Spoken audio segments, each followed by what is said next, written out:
साथियों, ये आप देख रहे हैं, ये पट्टियां लगी हुई है।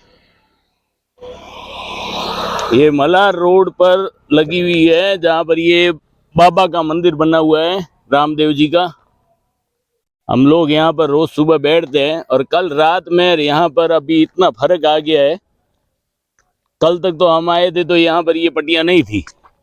अब कोई 400 फीट लंबाई में ये आगे सीधा सड़क पर ये बना दिया है। यहाँ पर पूरी पट्टियां लगा दी गई। किसने लगाई है हमें तो नहीं पता है। आप देख सकते हैं ये लगातार है, हालत खराब करके रखी है इन लोगों ने। ये कब्जा कब्जा कब्जा, इस शहर में जितने भी है सब कब्जा किए हुए हैं, सबके सब कब्जा है। आगे आप जाएंगे तो आगे तक ये पट्टियां लगी हुई है, 300-400 फीट तक। अब इस शहर के लोगों को अपन क्या कह सकते हैं। अब ये मेन रोड है जो हाईवे से जाकर के जुड़ती है, लिंक रोड है। ये बाबा का मंदिर है,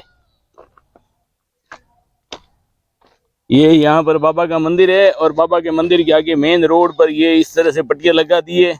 अब कोई कहेगा कि ये मंदिर की है, तो मंदिर को तो जगह कितनी चाहिए। मंदिर को तो जगह एक लिमिटेड चाहिए, उतनी आपने घेर ली, ठीक है, आप मंदिर बनाओ, वो बनाओ, हमें कोई तकलीफ नहीं है। लेकिन कहाँ तक उचित है कि आप इस तरह से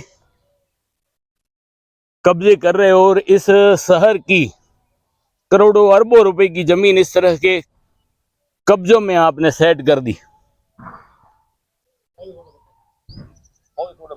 ये देखो आप, ये देसी बबूल है, ये देखिए, ये अपराध है।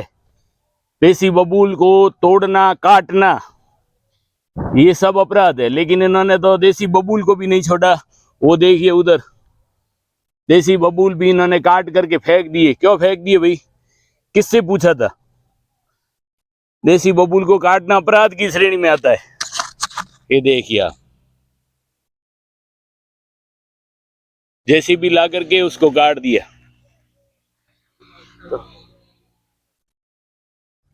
सरपंच साहब, आप किस नजर से देखते हो इस तरह के कब्जों को? कब्जों को तो मैं कब्जों के पक्ष में नहीं हूँ। हाँ, मैंने तो कभी लाइफ में कोई 1 फीट कब्जा भी कहीं पे किया नहीं है। भगवान की कृपा रहेगी तो आगे भी नहीं करेंगे, बच्चों को भी नहीं करने की शिक्षा देंगे। लेकिन इस शहर में तो हम देखते हैं, जहां देखते हैं वहां कब्जा कर लेते हैं। खाली जमीन देखी नहीं कि कब्जा। मेरे हिसाब से तो इस शहर को अगर अपन देखें तो अगर इस शहर की पूरी जमीन अगर कब्जों में नहीं होती, वो तो मेरे हिसाब से कम 2 से 2.5 करोड़ रुपए की जमीन तो इस शहर के लोगों ने कब्जे कर करके खराब कर दी। ऐसा नहीं है कि ये हमारे शहर में, ये सब जगह है। तो सरकार भी करने देती है, प्रशासन भी करने देता है उनको। राजनीतिक सपोर्ट है लोगों को, राजनीतिक सपोर्ट रहता है उनके पीछे, तभी ये हो पाता है, नहीं तो ये नहीं हो पाता। तो आपके हिसाब से क्या रहता है इसमें? तो मेरे हिसाब से गलत ये चीजें कर दे, ठीक है नहीं। और मैं अब ये उसके बाद देखो ना, वन विभाग की जगह है ये, और बबूल के पेड़ उन्होंने कितनी मेहनत से लगाए होंगे, ठीक है ना। ये जो देसी बबूल, देसी बबूल, वो बबूल नहीं, वो बबूल तो आप काटो, आप जितने काट सकते हो ना इतने काटो। हाँ, उसको तो जेसीबी लगा करके काटते, वो विदेशी बबूल को तो। हाँ, उसको काटो आप जितना मर्जी। लेकिन इन्होंने ये देसी बबूल काट दी, क्यों काटे मेरे को समझ में नहीं है। ये मंदिर में तो कहीं तकलीफ नहीं देते, क्योंकि कानून अपराध है। वन विभाग की टीम को यहाँ आकर यहाँ भाई इसकी जांच करनी चाहिए कि ये बबूल किसने तोड़े और किसके कहने से तोड़े। हाँ, सही बात। सरकार ने कितनी मेहनत से लगाए होंगे। आज मेन रोड पर इस तरह के कब्जे हो रहे हैं। ये जमीन अगर डेवलपमेंट में जाए भविष्य में तो इस एरिया की पूरी कायाकल्प हो सकती है, बराबर है। लेकिन ये मेन रोड पर ये लोग फोकट में जमीन चाहते हैं। अपन लोग तो मेहनत करते हैं कि 10 लाख इकट्ठे कर दिए, अब कोई 20-25 लाख की ले लो चीज और उसमें फाइनेंस करवा देंगे, ये कर देंगे, धीमे धीमे भरते रहेंगे, अपनी पूंजी हो जाएगी। और ये लोग करोड़ों रुपए की जमीन ऐसे ही कब्जे कर लेते हैं। यार, कोई फर्क ही नहीं पड़ता इन लोगों को इस शहर में।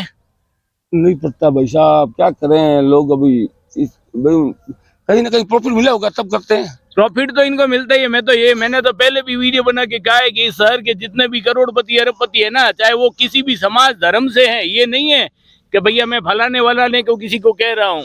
मैं तो सभी को कहता हूँ कि इस शहर के काफी बड़े बड़े करोड़पति है, वो भूमा भी है। और भूमाफियों ने ही इस शहर को बर्बाद किया है और खुद को आबाद किया है। और वो लोग हर जगह देखते हैं कि कहाँ पर जमीन पड़ी है, ये सरकारी जमीन है या गोचर। देखो, आपने अगर गोचर जमीन पर कोई गौशाला बना दी, अगर वो जमीन गोचर है और आपने गौशाला बना दी तो कोई एतराज नहीं है कि गायों की जमीन थी, गोचर ही थी और वहां पर गायें या नंदियां वगैरह आप बैठी है तो हमें कोई प्रॉब्लम नहीं। लेकिन आप मंदिर बनाते हो, आप लोग मस्जिद बनाते हो, बराबर है ना? तो या तो आप सरकारी परमिशन लो कि भैया हमें इतनी जमीन चाहिए कि भैया हमारे मंदिर बनाना है और इतनी जमीन हमें चाहिए, इतना भाई इतने का। इसको गवर्नमेंट मना भी नहीं और करती, सरकार मना भी नहीं करती है। आपको मस्जिद बनानी है, आप लिख दो कि भैया मेरे को इतनी मस्जिद बनानी है और यहाँ पर आप बिना पूछे ही मस्जिदें बना देते हो, आप बिना पूछे ही मंदिर बना देते हो। आपकी अगर श्रद्धा है, या तो आप खरीद करके बनाओ और अपने घर से पैसे दो कि मैंने 20 लाख रुपए खर्च किए, 25 लाख रुपए इतना प्लॉट मैंने दिया है और मैंने मंदिर बनाया। आप किसी की निजी संपत्ति या सरकारी संपत्ति पर इस तरह के बड़े बड़े कब्जे कर करके मंदिर बनाते हो।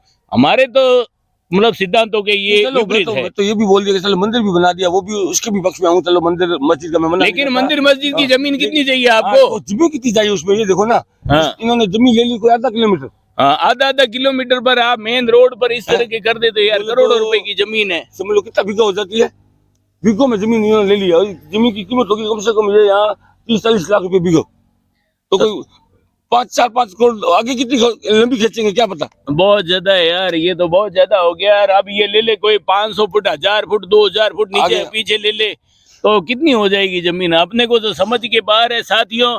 तो मैं तो आपसे यही कहता हूं कि इस शहर को अगर संभालना है और भविष्य में इस शहर को आबाद करना है, इस शहर की अर्थव्यवस्था सुधारनी है, इस शहर को आगे बढ़ाना है, तो ये जमीन पर कब्जे ये बंद कर दो। ये फालतू के जो कब्जे हो रहे हैं ना, यही शहर को बर्बाद कर रहे हैं। क्योंकि विकास कार्य जमीन बेच करके ही हो रहा है इस शहर में। आज दिन तक जितना हुआ है ना, वो जमीन से, और कोई प्रॉपर्टी है और नहीं। तो कोई चीज है ही नहीं। जो सरकार के पास सरकार के रेवेन्यू आता हो उसका तो है नहीं कि भैया शहर की जितनी भी वो आगे बढ़ता जाता है शहर, और जमीन बिकती है और उससे पैसे आते हैं। नगर पालिका रेवेन्यू सबसे वो बड़ी जमीन रेवेन्यू है। वही है, सबसे बड़ा रेवेन्यू तो यही है जमीनों का ही, और वही अपन खा जाएंगे तो फिर नगर पालिका के पास, प्रशासन के पास क्या बचेगा? और फिर वो विकास कैसे होगा? कैसे सड़कें बनेगी, कैसे नालियां बनेगी, कैसे लाइटें लगेगी, कैसे खंबे लगेगी, कैसे बिजली की व्यवस्था होगी? कुछ भी नहीं होगा। तो साथियों, मैं तो ये कहता हूँ ये सब बंद कर दो और इस तरह की घटनाओं को रोको, और हो सके तो शिकायत करो। मैं भी इसकी ये मैंने वीडियो बना करके डाला है, तो शायद पत्रकारों की वगैरह की नजर में आए तो वो आगे बढ़े और इस तरह के कब्जे होने से रोके। नमस्कार, जय हिंद, भारत माता की जय।